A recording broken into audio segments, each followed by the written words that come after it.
তো আজকে দিনটা শুরু হচ্ছে জিম থেকে। জিমে গিয়ে ভালো করে ওয়ার্কআউট করে মুখ চোখ ঘামিয়ে চললাম আমি বাট ঘর না, মানে মাঝখানে একটা কাজ ছিল, সেটা হচ্ছে আমি 3টে নতুন আইটেম ইন্ট্রোডিউস করেছি। তো সেইগুলো প্রিন্ট আউট করেছিলাম, সেগুলো নিলাম, সেগুলো নিয়ে পরে ঘরে এলাম।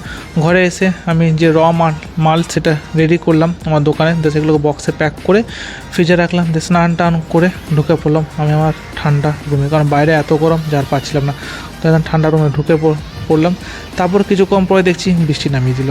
যাই হোক, ঠিক আছে, ওয়েদার ঠান্ডা হয়ে গেছে, আমার রুমে ঠান্ডা থেকে বেশি দরকার ছিল ওইটা।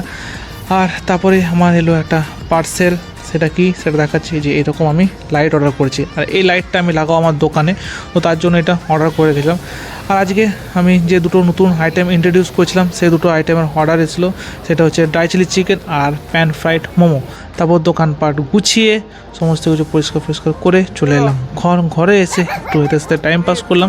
এদের সঙ্গে টাইম পাস করতে খুব ভালো লাগে। আর এরাও অপেক্ষা করে আমি কখন আসবো দেখতে পাচ্ছি কেমন সব বসে আছে, এদেরকে আমি এখন খাবার খাওয়াবো। যাই হোক, যদি ভিডিওটা ভালো লাগে তাহলে লাইক আর সাবস্ক্রাইব।